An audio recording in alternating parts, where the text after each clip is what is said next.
Ci dovevi vedere un po' come... Cioè, Dai, la prossima volta, non ti preoccupare. visto che dovete incominciare, non... Sì, dai. Va bene, buongiorno. Allora, io vi presento... Ah no, I have to speak in English. Yes. Good morning. Dovete parlare al microfono, non vi sente. No, io parlo col microfono del computer. No, il microfono del computer. No, tranquillo. Can you hear us from remote? Yes, we can.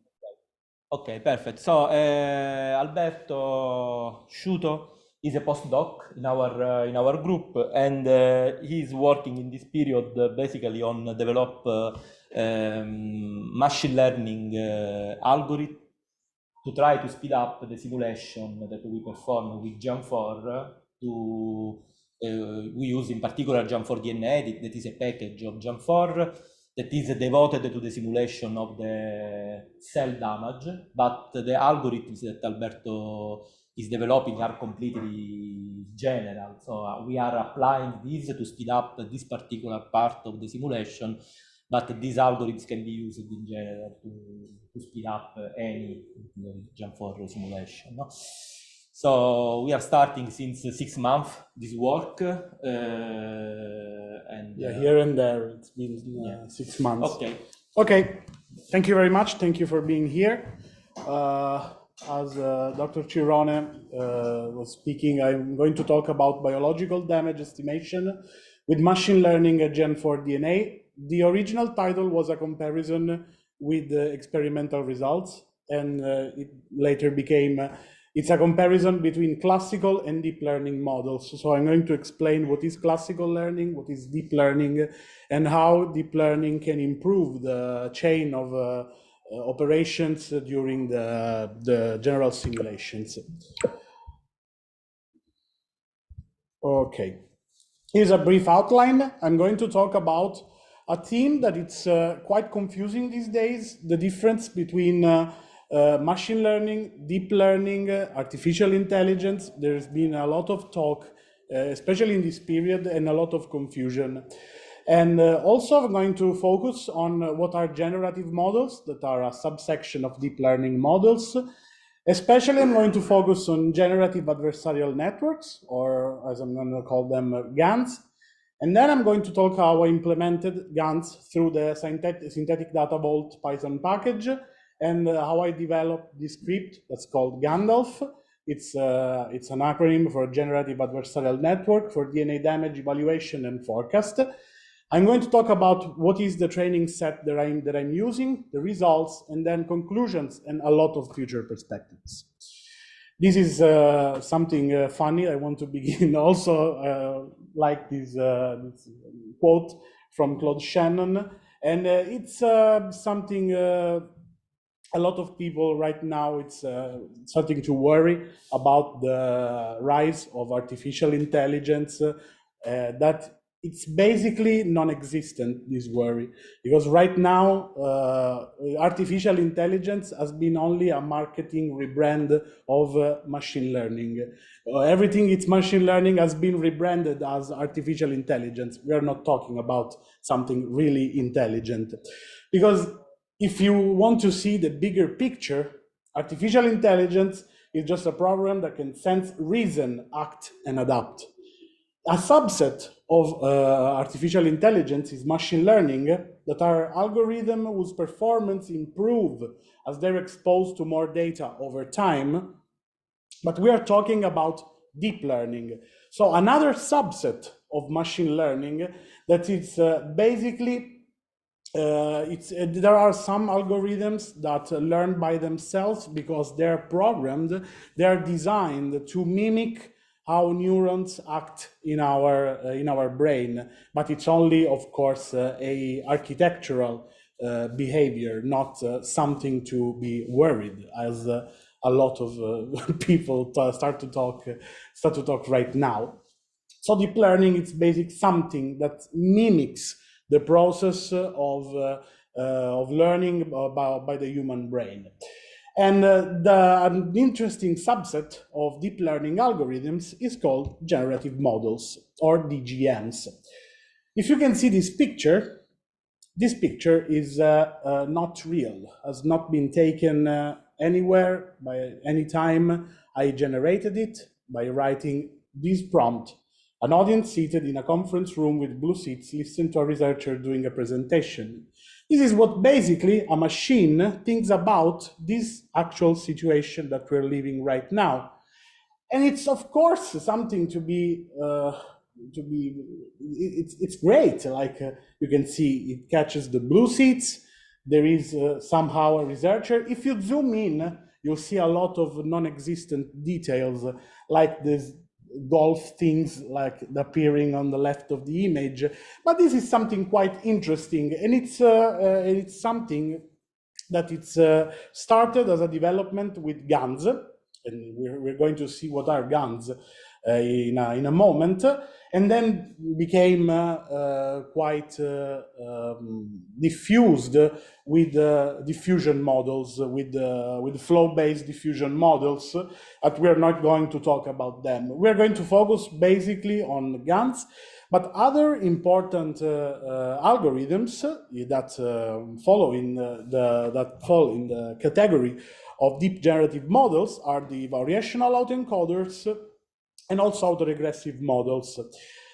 Big GAN and VQVIA has been quite interesting in at the beginning of the development of the image generating algorithms, because basically they were trained with a lot of images. Like imagine if you put into the model like 6 billion photos of a dog, and if you put as a prompt, draw me a dog, the algorithm knows what are the features of a dog.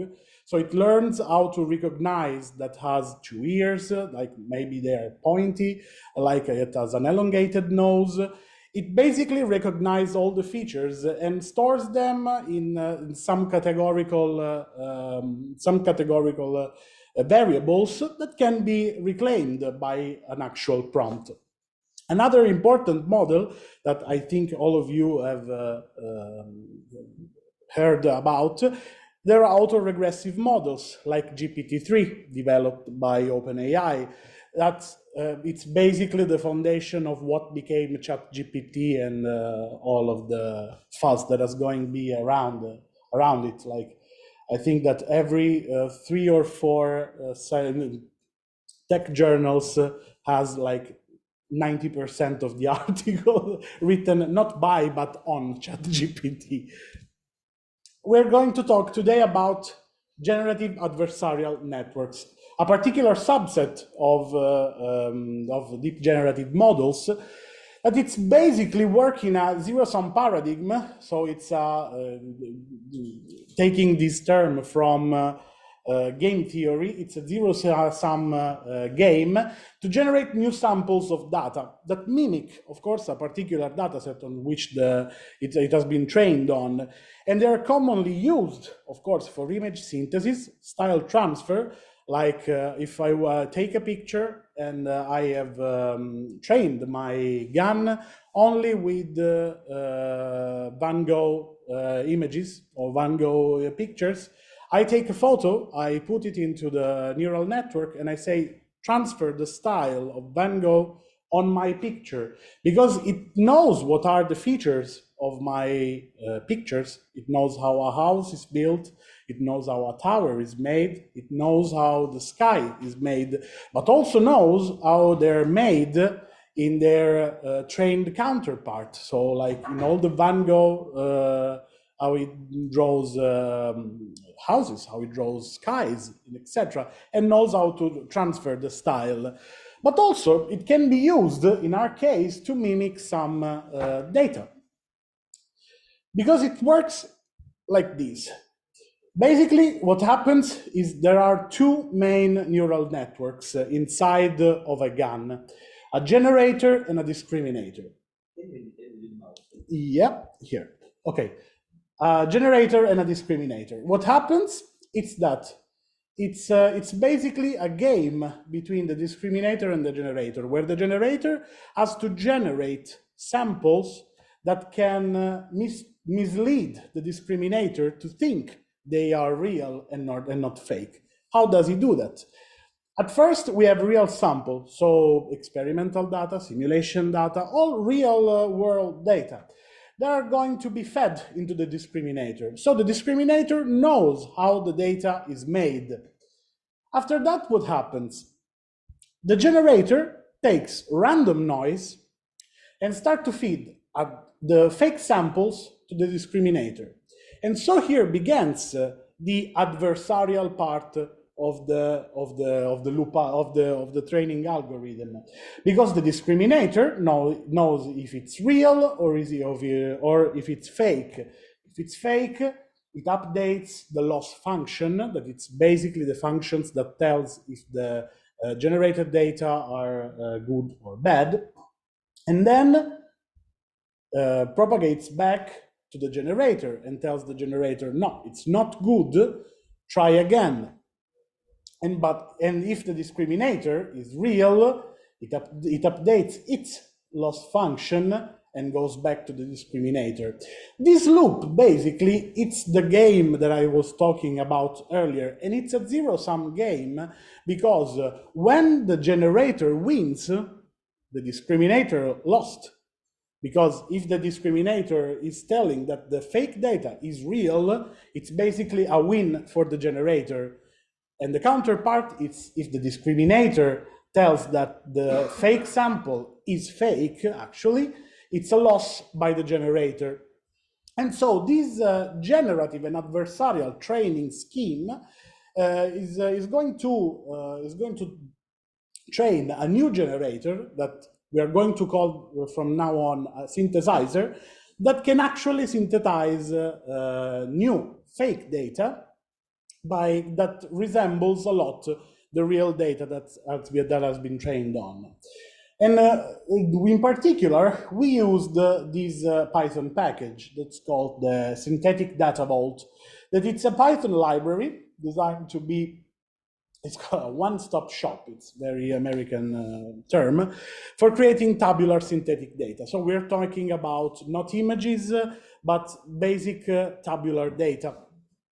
And of course, it's a project that was started in 2016 at MIT's Data to AI lab, and then became part of a bigger company that is Datasibo, that it's going to maintain it and release it, release a lot of improvements. They are pretty responsive, I gotta say.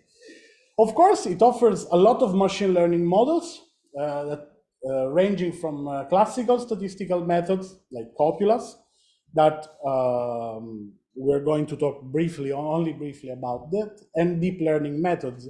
They have also an hybrid method that I have not started to look into it yet, that it's basically mixes the approach of pre-processing with the classical methods. So the pre-processing of the Gaussian copula synthesizer, but the actual method of the GAN-based synthesizer. Here are two main articles, if you're interested, that explain better what are the two synthesizers that I'm going to use today. So CityGAN, this is the modeling tabular data using conditional GAN paper, and then the Gaussian copula synthesizer. It's basically an implementation of Gaussian copulas that are statistical methods for finding distribution frequency inside the dataset. It's in this macro paper that's called the Synthetic Data Vault that explains all of the models. And here we're going to talk about GANDALF. I'm very proud of this algorithm, gotta say. It stands, as I said before, for Generative Adversarial Network for DNA Damage Evaluation and Forecast, and it's a script that uses right now CityGAN or Gaussian copulas to generate synthetic data of single strand break and double strand breaks. I'm going to explain better what are in a second.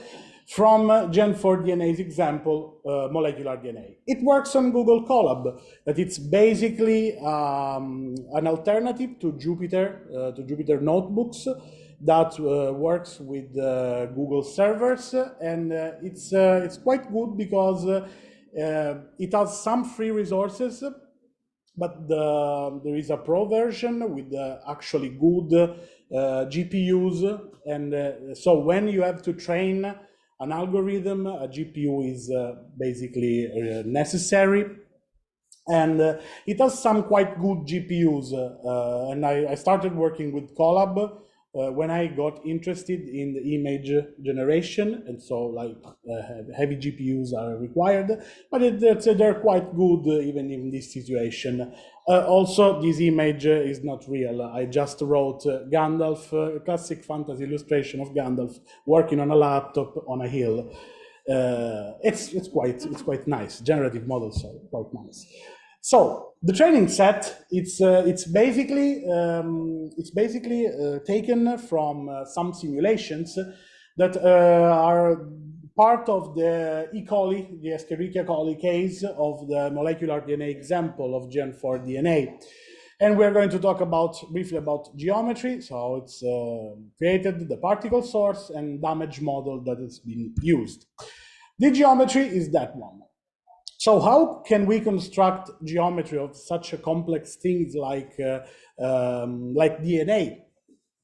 Basically, we know how DNA behaves, and because we know how DNA behaves, we can find some mathematical model that can be used to algorithmically generate DNA strands.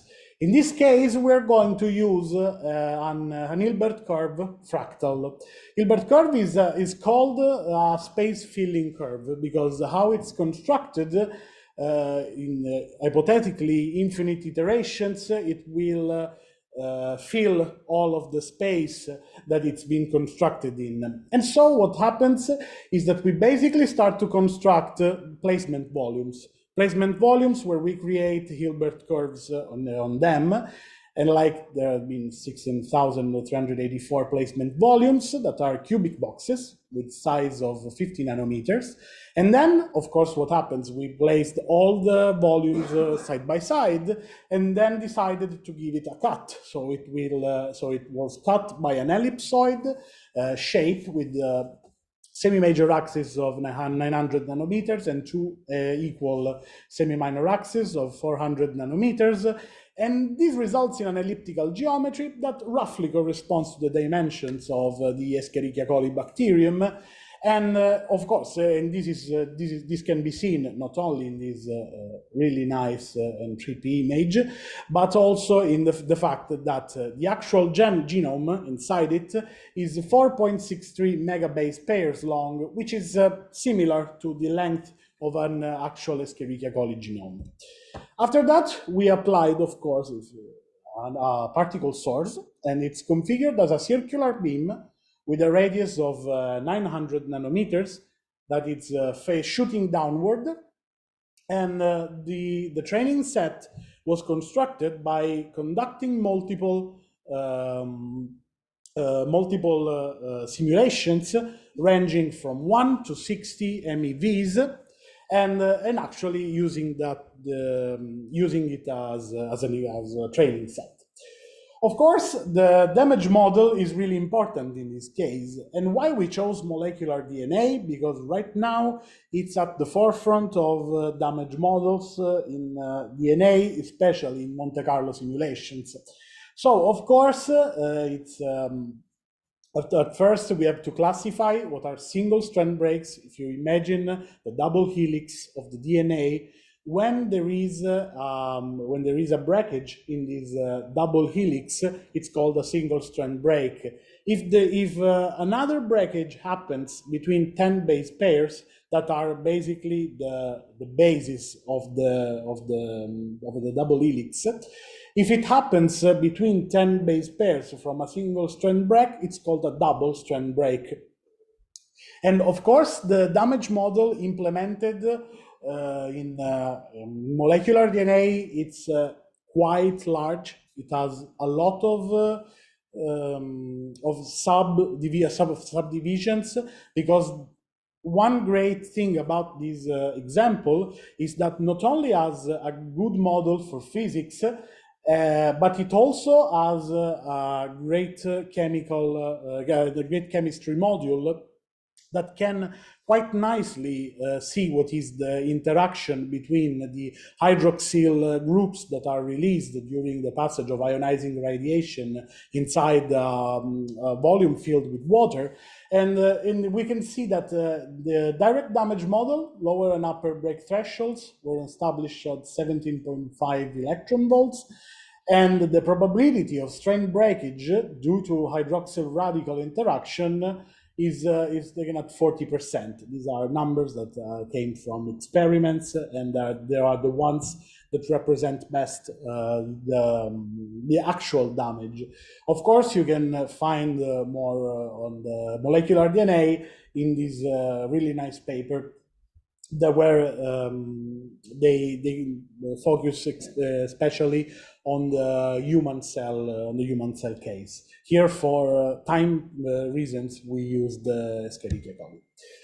This is an example of a training set. Of course, what happens is we made what is called, it's a particular algorithm that it's called human feature reduction. So I basically selected SSB total and DSB total, ignoring the other things.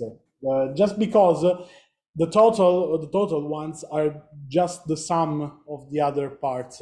So for this example, for a small test, we only decided to use only these two parameters, SSB total and DSB total. Of course, also energy is a parameter on which it is trained on, and also particle, because one nice feature about CT-GAN is that it's constructed not only to recognize numerical data, but also categorical data. So it knows that a proton of energy 20.6667 MeVs generally produces 0.8 and 0.04 SSB and DSB total.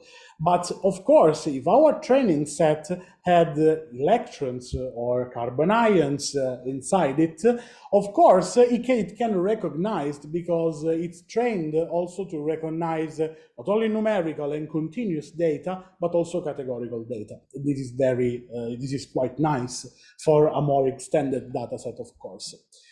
After we start from a simple CSV file, we converted to a data frame format, because right now SDV only works with data frames, but data frames are great, so I like it to use them. And of course it's quite nice using them, and it's really rapid instead of using all the CSV modulation things in Python. Of course, we have to talk about results, and to analyze the results, what I used basically is another package from Datasibo that is called SDmetrics, that is basically a Python library to evaluate the goodness, let's say that in these terms, of fake data related to real data samples. And so, and with this parameter that is called overall quality score. And here we have some nice results. The quality score, or the red line, stands for Gaussian copula. And we can say that it's basically quite nice. It's a really nice overall quality score. It's 95, a little bit more than 95% with the classical method. In classical method, we will see it's also very fast, but we can also say that my dataset was very simple. It was a very simple dataset. Instead, at the beginning, the quality score of the GAN is dependent on training epochs. So if we analyze, of course, the loop that we talked about before, the one with the self-training of the generator and the discriminator, if we start from 100 epochs that are way too less, it gives like a 76 or 77% quality score. So the new data are good, but not very good. Instead, if we go to 100,000 epochs to train them, it starts to be a little bit better than the classical method. Of course, time is also to account. So I trained my model on an NVIDIA Tesla T4, and of course, the time to train the Gaussian copula is like a few seconds. It's a statistical methods, and it basically works with linear algebra. It's quite simple. While, of course, the time scales up. It's about 30 minutes. Like, we're not talking about days of training. This comparison was made just to look at the different perspectives. Like, okay, if it's accurate, but it takes quite some time, but it's also not a lot of time. It's like 30 minutes, of course, with the pretty basic data set. We have to look at more complex data sets, how it scales with more complex data sets, and of course, how can we outperform the Gaussian copula synthesizer respect to the generative method. Of course, here we have some results and about the single column that are going to be generated, and we use this method that's called KS complement. It's basically based on the Kolmorogov-Smirnov statistics, where you transform a numerical distribution to the cumulative distribution function, and the maximum difference between the cumulative distribution function of the real data and of the fake data, the maximum distance between these two distributions becomes basically the KS complement score. Here we have the distribution of the SSB data of the GAN with 96.24 quality score. And the SSB total was quite nice. It has a complement score of the single column, but it's 0.97. It's, of course, the KS complement. It's something that goes from 0 to 1. So 1 is a perfect match between the two distributions, and 0 is they are completely uncorrelated and other stuff. This is the results for SSB data, and this is the results for DSB data. It's quite not so nice as the previous one, but we are going to still try to understand why DSB had so much problems respect to SSB. Of course, 0.86 is not a bad result, but it's also not quite nice as the SSB distribution. And this is a comparison of an old version of the algorithm, because this algorithm was it's being today rewritten, because they changed something quite important at the core of the SDV library. So we are rewriting everything from scratch by implementing new stuff. And this was one of the early results that when we implemented the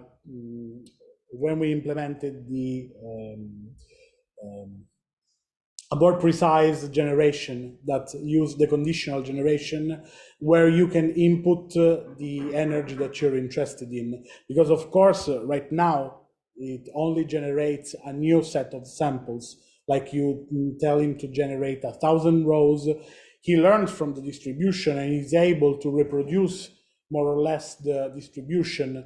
Of course, in the previous version, we implemented the conditional generation. So where you can input that it's a proton of like 3 MeVs.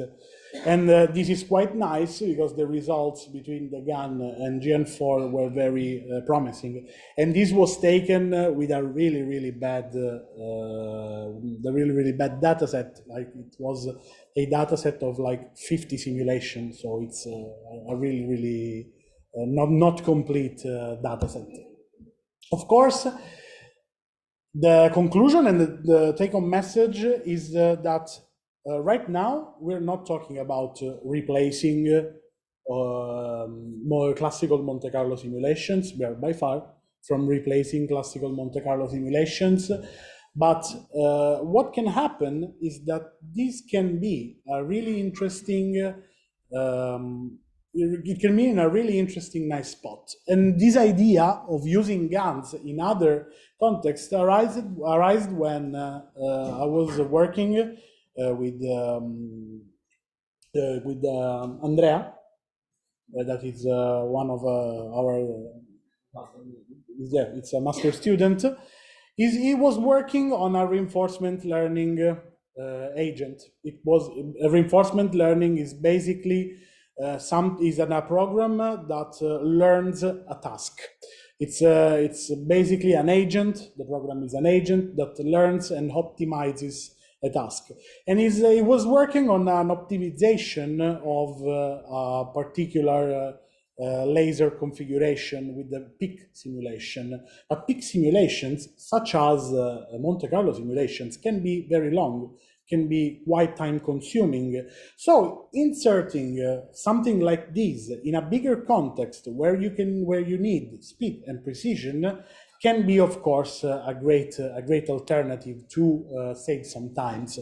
And also, what we're going to improve, of course, with a better data set, and of course, a fine-tuning of the network parameters that was non-present in this work, because we worked only with the epochs, but we didn't touch the default learning rate, the default batch size, and also some other parameters, like we didn't touch the standard input layers and output layers of the neural networks. It can be much more improved, of course. And we have to implement, of course, conditional generation. What we will like to prove, of course, is that with complicated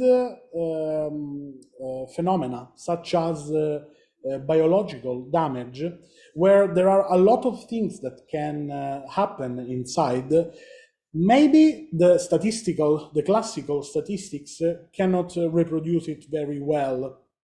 And what we would like to achieve is to demonstrate that generative algorithms can catch some fine details that were not possible with classical methods. So that's all, and thanks for the attention. Okay, thank you, Alberto. If there is some comment or question.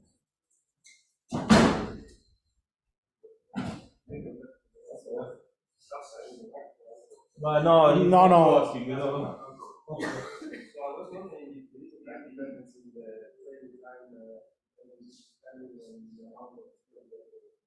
Yes, of course.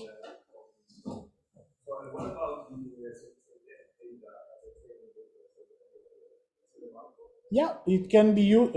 Basically, what happens with GANs data is that or tabular data, synthetic data, they can be used to perform what's called dataset augmentation. So when you have like missing spots in a real dataset, you can patch them with, of course, if it's good, if they are good data and they are plausible data, it can be used to patch some holes in existing datasets.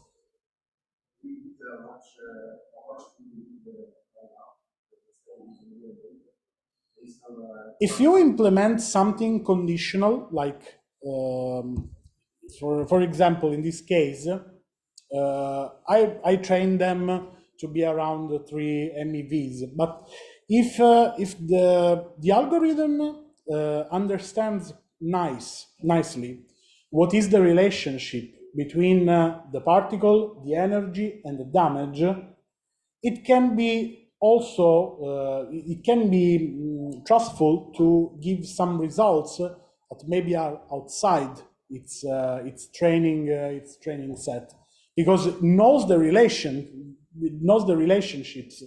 But even if it's outside the boundaries of the training set, if the accuracy And if you implement conditional generation, it could be a quite nice result. And that, of course, you can verify with all the tests.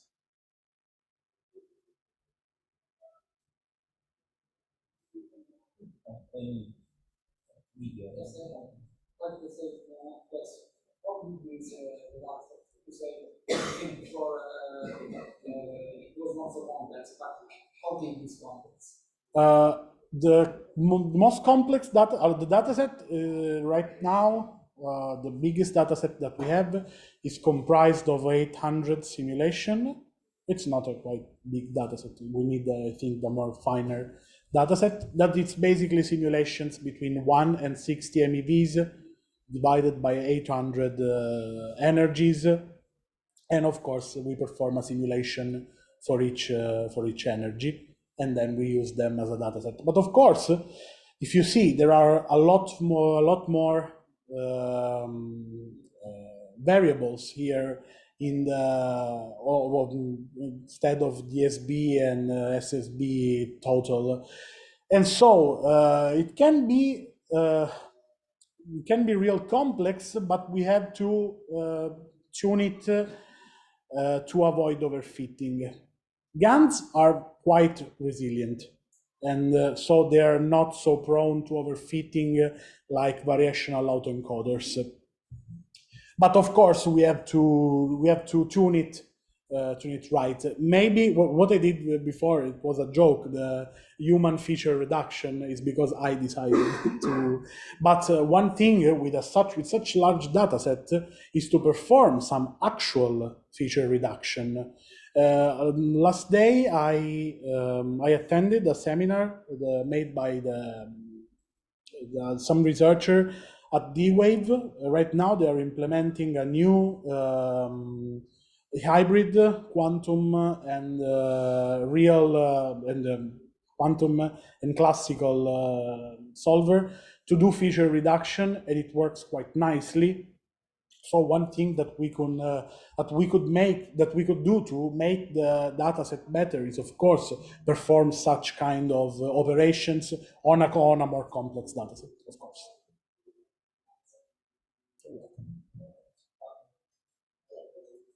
I'm not expert in machine learning. Me neither. But I have a question about in your algorithms. You train the relationship between the energy deposit for different kind of, for example, particle, proton, etc., and stranded. Yeah. Yeah. Only proton. Yeah. Right now, only proton. But is it possible with different kind of Yeah. particles? Yeah, because the particles dependent on this Gen4 simulation. So. The question is, you know, the limitation of the Geant4-DNA, the simulation of the ghost rate. In your opinion, is it possible with deep learning enter the dose rate and interact in the machine learning? Is it possible with molecular DNA and dose rates and strand rates? Is it possible the relationship with all of these parameters? Yeah, of course, because if like this goes into another topic that is using actual data. Because here, of course, we're talking about simulation data that becomes the training set of a simulation, and it's quite not so interesting. But if you have real data of those to the cell and the SSB, you could hypothetically train a machine to know this to perform a simulation. Related to the chemical. Yeah, but here the question is more complex, because in the case of Geant4-DNA, we can shoot one particle per time, and we know all the chemistry. One particle, when all the chemistry finish, then the second particle starts. Okay. So you have not an intertrack.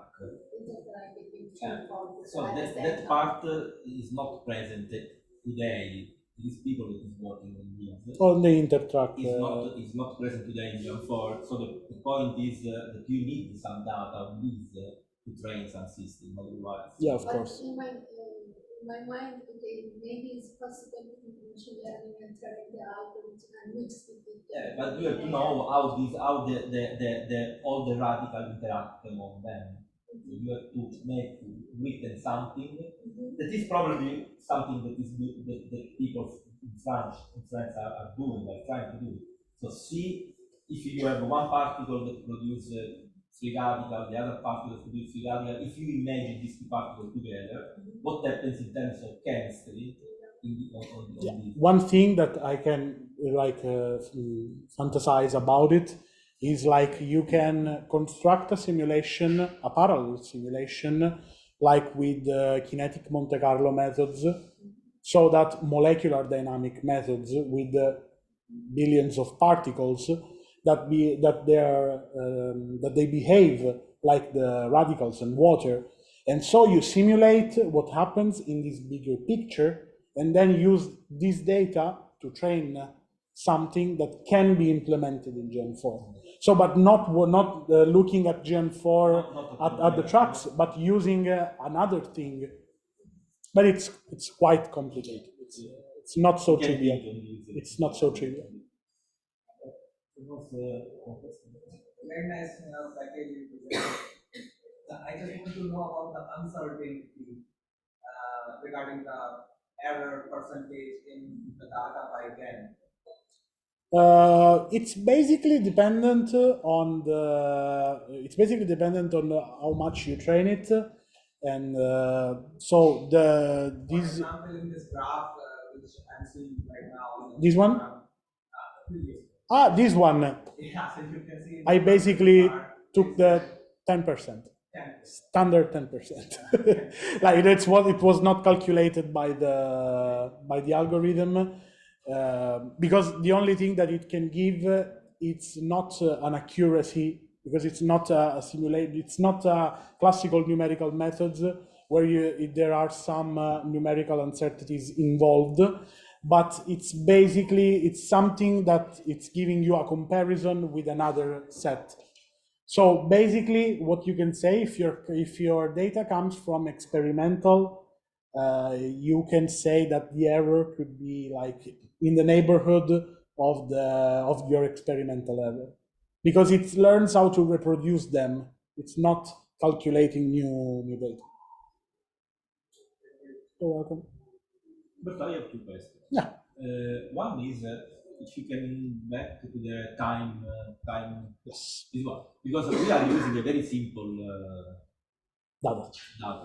If we improve the complexity of that, how this curve, the first question, is increased, because 1,500 seconds is not so much. It's 30 minutes, like it's in the neighborhood of 30 minutes. But with this data set, if we have to improve, if we improve the data set, I think that this time yeah, of course, it depends. Increase or not? Okay, like in this case, it's quite strange, because it's a three players game, because we are using as a hyperparameters we're using learning rate, so the step on which it's trained, the epochs, and also the batch size. So each time, how many specimens from the data set he will use. Expect an exponential growth if not an exponential growth, I think. But of course,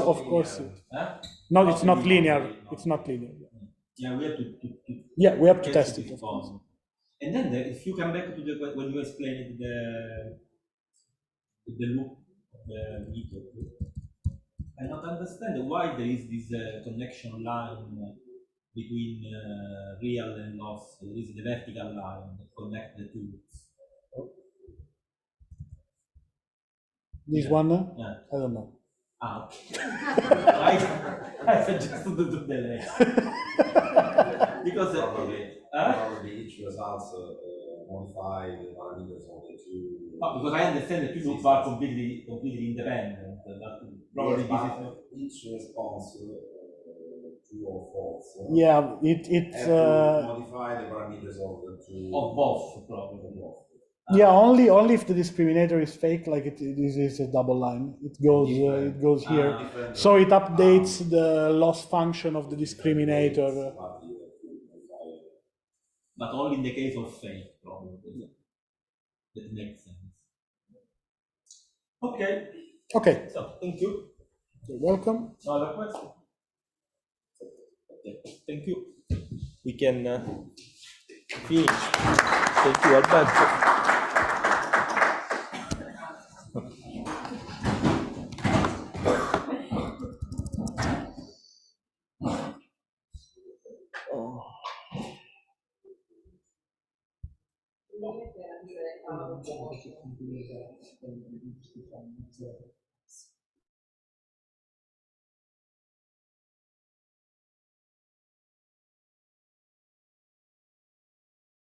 Hi to everyone. Ciao Masha.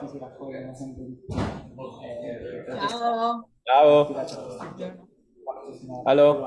L'unica cosa che